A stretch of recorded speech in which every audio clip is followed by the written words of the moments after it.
and gentlemen, this contest is 6 3-minute rounds of boxing in the welterweight division. Introducing to you firstly, boxing out of the blue corner, wearing the black shorts trimmed with white. At the weight he scale, 10 stone, 2 pounds, 3 ounces. Tonight is his 139th professional appearance in a ring. Presenting from Reading, here is smoking Ibrar Riyaz. And opposing him, boxing out of the red corner, wearing the white cloth shorts trimmed with dark blue and claret. At the weight he scale, 10 stone, 3 ounces. His outstanding record this evening reads 13 contests, 10 wins. 2 of those wins coming by way of knockout, just a solitary defeat and 2 draws. He hails from Skelmersdale. Here is serious Steve Brogan. Timekeeper at the bell from the Premiership town of Burnley is Gary Grennan, and the referee in charge of the action is Mark Lyson. 6 3-minute rounds. Okay, boys, both know the rules. You to obey my commands. Tell you to break cleanly, defend yourselves at all. So here we go, Steve Brogan, looking to get back in the winners' column. Had a busy but tough year. 2 probably tougher than expected fights with Henry James, and then very tough task going over to Yorkshire to fight Leo Appleyard for the English title. Came up short there as well. Badly needs a win. Chris, does he have to be... Does Steve just need to concentrate purely on getting a win today? Does he want to put on a bit of a show, or be not mutually exclusive?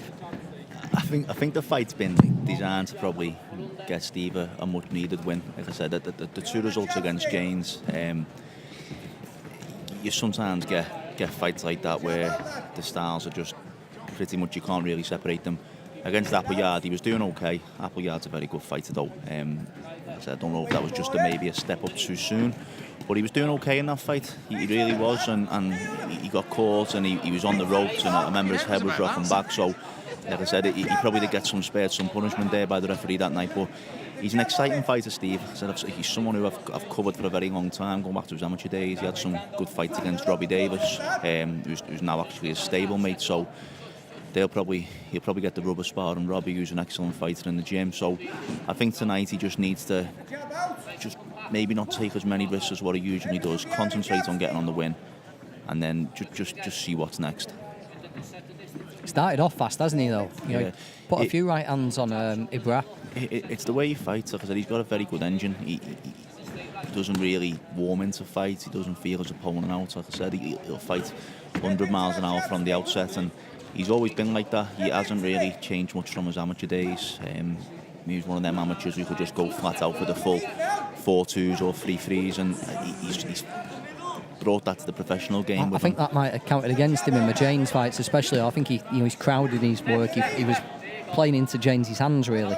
You know, if he'd just given himself a little bit of extra room and a bit extra time, I think he would have beat James. Yeah, it was. I think the first fight with James, I don't really think he showed up, and obviously because the result was a draw, going into the second fight, it'd probably give James a little bit more confidence of maybe getting the results. Maybe he felt a little bit more motivated that night, but as I said, it's 3 fights without a win now, and I think tonight has been designed, obviously, just to get him back to winning ways, see what he can do. He's got the experience of, obviously, stepping up in class and fighting Appleyard, and he'll certainly want to return there.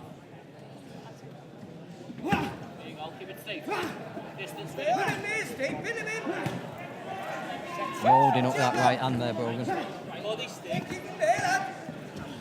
If he comes through this, Foz, you know, Brogan standing in the division, like, what would you expect him to be doing early next year? You know, what would Brogan's targets be? I'd expect him to definitely be looking at stepping up to 10 rounds again. Maybe a central area or an English title. Because losing to Lee Appleyard, like Chris said, Lee Appleyard's a very good fighter, and he's been in with obviously Masha for the Commonwealth title. So it's not as though losing to Lee Appleyard in the manner that he did is any sort of disgrace. He got, like Chris said, he got caught, but he was doing well, and I think it will only do Brogan good in the long run. Bit of a nosebleed as he went back to his corner there, Brogan, but everything in this will just be boosting his confidence a bit more, and he'll be over the moon to get back into the swing of things. Don't forget hashtag VIP Boxing Live. Questions, comments, insults for Foz. Any ideas? We'll read them all out. Don't worry, send them in. Competition's running at the moment. After the Brogan fight, we'll declare the winner. 2 tickets to 10 seconds, Chris Walker's corners. Boxing Day breakfast annual event held in Merseyside. A fellow from Limerick called David Lee won it last year. Seconds out, round 2. We'll be declaring the winner at the end of Steve Brogan's fight. Any ideas where you're having it this year, Chris?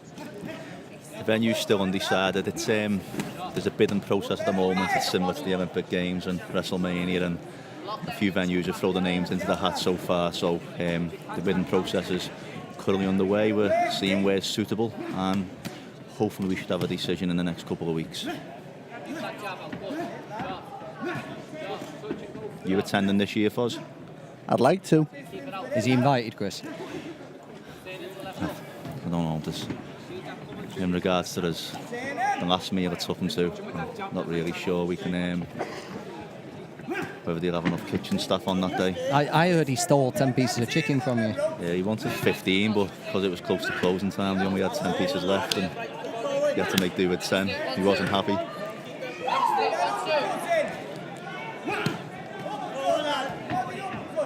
There's no defence because it's a lie.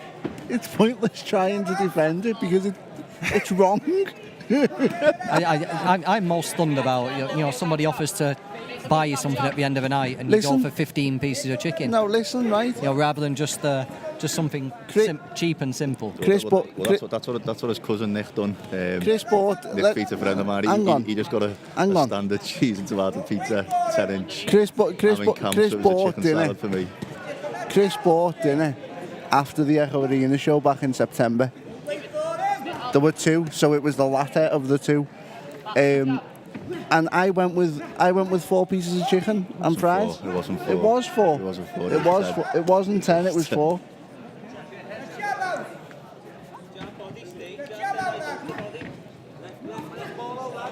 Nice little uppercut there from Brogan. I believe Chris, by the way. You believe him? Thousands wouldn't.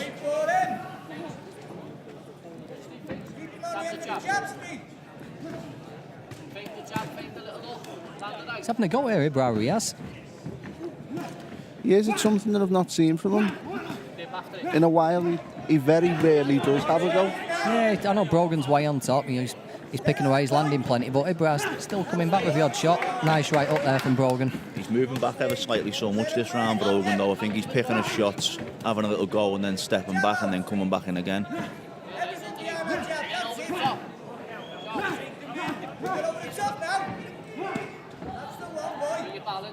It's so hard to get stoppages against guys like Riyaz, though. It really is so hard. I'm talking to Tom Farrell just before on a couple of the fights. We were happy with like Anwar Al-Falbi and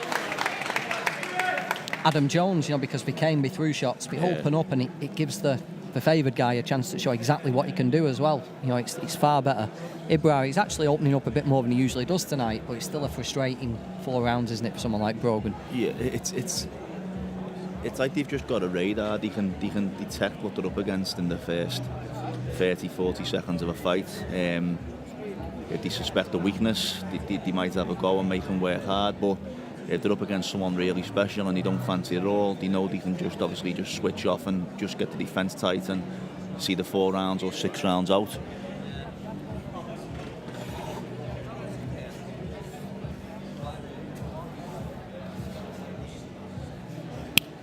Ten seconds, corners.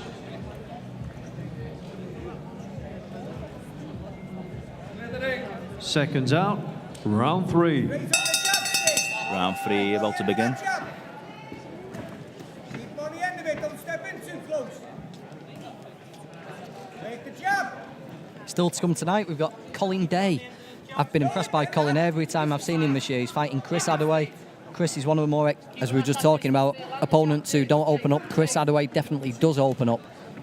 Day and Hadaway could well end up being the fight of the night. Certainly might see an explosive performance from Colin.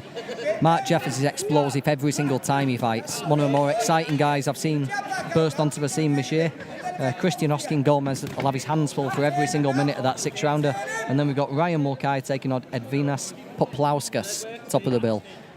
I saw Bilal Raymond log into the stream earlier on watching. Bilal, I know you'll hang around to watch Ryan Mulcahy. Text in your comments as the fight goes. We expect the first bell around 10:30, 10:45.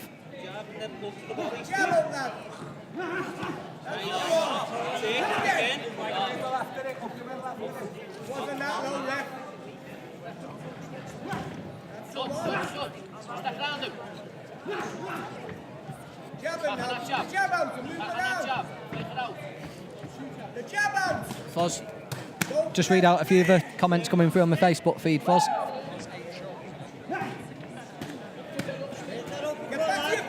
I'm being called a chicken monster.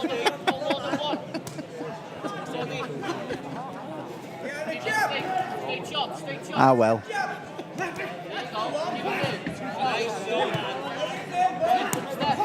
Nice body work there from Brogan. Nice little change of angle in the middle there. He stepped around, got the left hook into the pit of the stomach.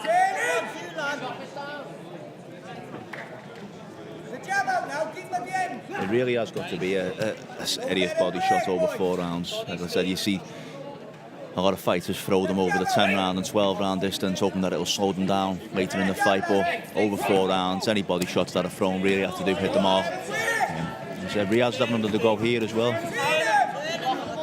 Tweeting our Facebook comment, favourite single punch body shots. For me, it's Roy Jones taking out Virgil Hill with that sounding like a gun going off, didn't it? The crack on the ribs of Hill. One shot in the 4th round. Yeah, I think was that the last. I think it's one of the only body shots to receive the Ring magazine knockout of the year. Yeah. I've got a few that I like. I liked Ricky Hatton's on Castillo before Canelo Alvarez's on Liam Smith last September was a superb shot as well.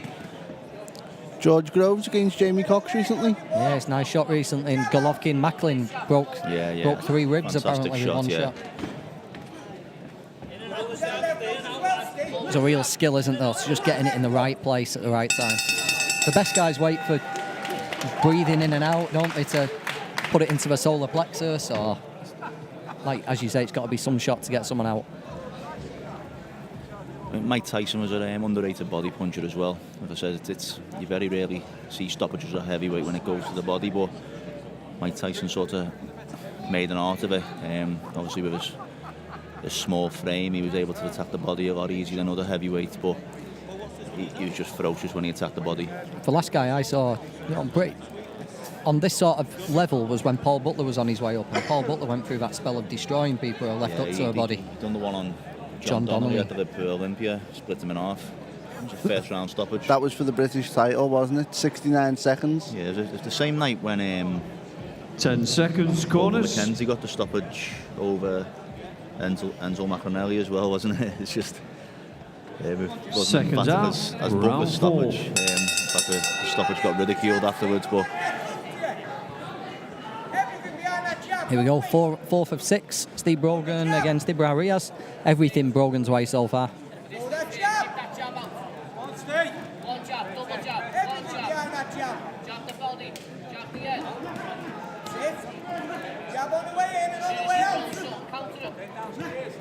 Have you got a leader so far, Chris, in the competition? we've had lots of responses so far. It's just, like I said, every name's going to go into the hat to be able to do the draw after this fight. So there is going to be 2 winners tonight. Bring that body in.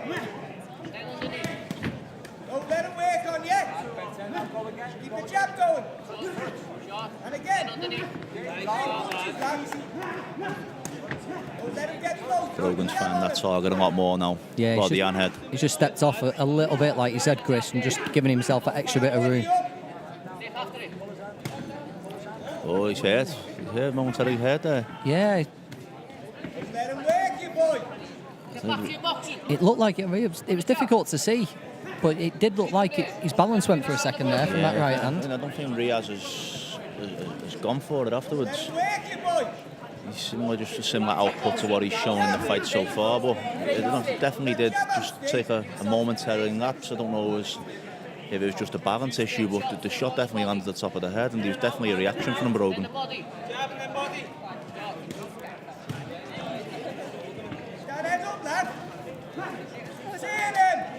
I'd tighten up if I was Brogan for the rest of this round. He's getting calls a little bit more frequent, so he's got 3 rounds in the bag already. Maybe just take a little break out this round off and just regroup when the bell goes. He has been caught a lot more in this round than previous rounds, so I don't know if that right hand has had some sort of effect on him. Jab just steadied him up as well then. It must be difficult for someone like Ibrar to flip that switch though, you know, to go from being focused on defence to looking to capitalise on something like that. It must be difficult to do. He's definitely seen something in this round. This has been his best round so far, and he certainly threw a lot more punches than he has in the previous sessions.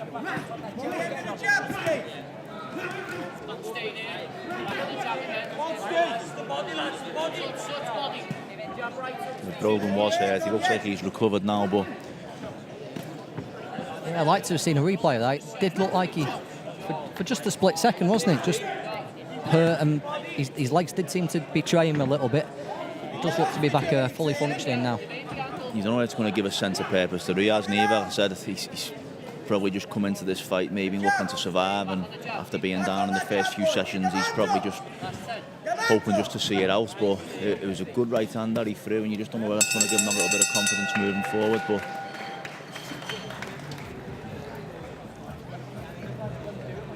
yeah, maybe a first round you could either give to Ibrar or maybe give him a share of. well, just trying to hear what they're saying in the corner now, just see whether there is some reaction from him. There's no panic, is there? No. Yeah, he's very calm, and Dave Tonks, as I said, just trying to get aware of what they're saying. I can't really pick nothing up. Just right above us where we are now.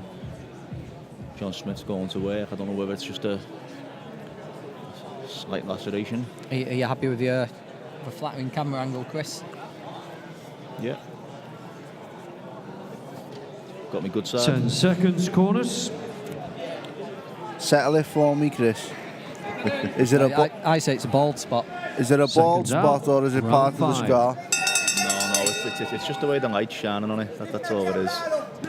So it's a bald spot. I've just informed you what it is. You just asked the question and answered it yourself. It's just very rude. Hands up. Chin down tight. Come back. Keep him on that jab. Hands up like that. Chop that back down and look it. Back on the jab again. Hands up, Steve. Jab, jab, jab. All jabs. Head and body. In and out, stay in and out.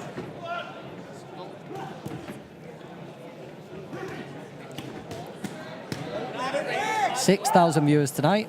Brilliant response. Yeah, business picking up. Don't forget, get your comments in. Danny Kelly's messaged in. Hello, Chris, mate. Glad to hear your commentary. A guy who knows his stuff, and Fos for Chicken King. Yeah, Danny's my old mate. I've known Danny since day one. Danny was a coach at the Evan Red Triangle going back to about 2009. He's doing really great stuff with Sean Mashador at the moment, and Danny's someone who I really like to see doing well. So, Danny, if you're listening, keep up the good work, mate, and thanks for the shout out. Glad to see you listening. And Aaron Seeger's asked us all, which was the fighter that got us all hooked on boxing. Go on, Fos. David Lee commenting, all those viewers are there for Chris Walker. I think you're right, David. But go on, Fos, the fighter who got you hooked on boxing. That's a ridiculously difficult one. It's not, it's one person, isn't it? It's an obvious answer. All right, if I had to stick my neck out, I'd have to say Derry Matthews. And Derry's probably been the one person that's sort of stuck with me since I started following boxing. And he's been a brilliant servant to the game, and he's continuing to give back in a coaching capacity now. Wasn't after all like the good that Derry's done for you? Didn't you pick Anthony Crawler to beat him in 3 rounds the first time that he fought? Find out where I said that. How about you, Chris? Who's the guy that got you hooked?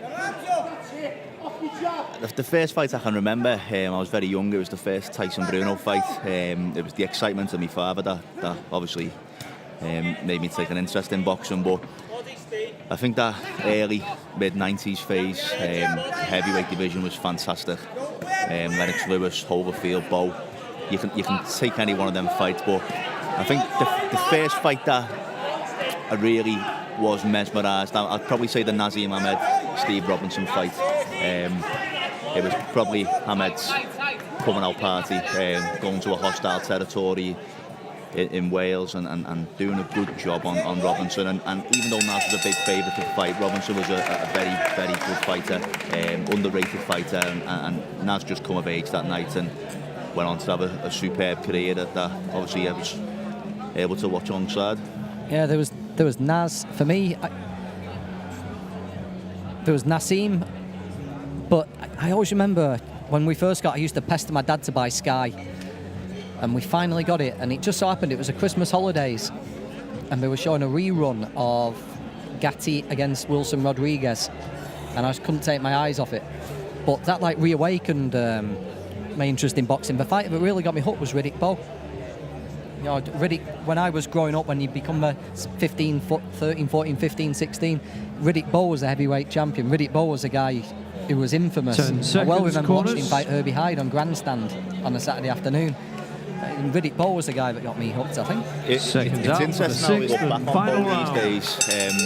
Like I said, he's known as I think, one of the great heavyweights of that era. And we've probably only seen the best of him on like one night. Yeah, maybe 4 or 5 occasions. But as I said, he was someone who was a very special heavyweight. And you look at the division now, the lack of depth out there.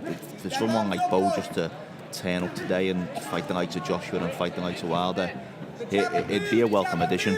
Can you imagine Bowe now? 6'8", had everything.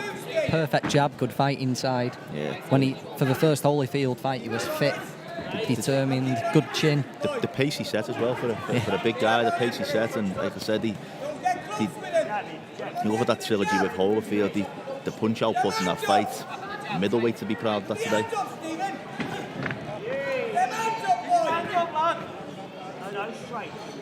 There's a few worried Brogan fans here at the moment. I don't know if you can pick that up on the microphone, but there's a lot of supporters urging him to keep his hands up. That was a good body shot he landed.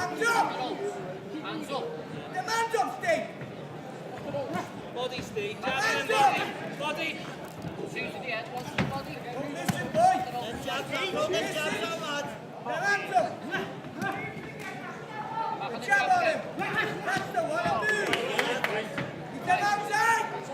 Over the jab. There it is. Keep punching.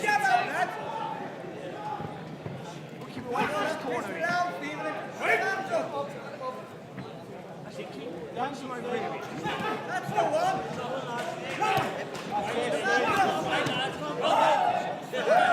Yeah, it's the first woo from Ibrar. If you've ever seen him fight before, you know at some point he will resort to the woos, usually when he gets tired or usually when he gets clipped with something.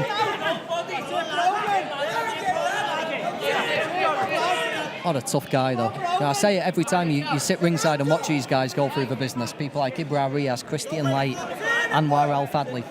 These are the guys that keep the sport going, aren't they? Yeah, we've had all 3 tonight, and as I said, each one of them's covered themselves in glory yet again. Riyaz had a really good goal the second half of this fight, though. As I said, when you were watching the fight in the first half, you just wouldn't have predicted this. I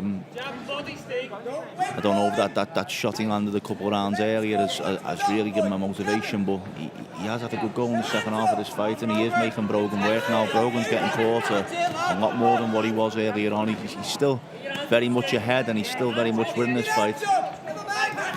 Just coming together with the head there.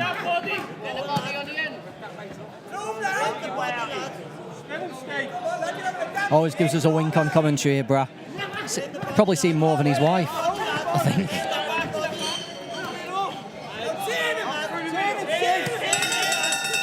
Good effort from Ibrar Riyaz. Brogan's won that, but Ibrar gave him a good workout. In fact, that's probably better for Brogan than just a one-sided beating to get back into the swing of things. It turned into a good fight at the end. As I said, it was all Brogan for the first couple rounds, first 3 rounds, but once Riyaz had that success where he didn't land that right hand, the fight, it didn't turn emphatically, but there was a slight turn. Let's have a handshake. Come on then. How you doing, Ibrar? Ibrar, did you hurt him in the first round? Not a bad kid, yeah. Yeah. Good, Steve. Yeah, good, Steve.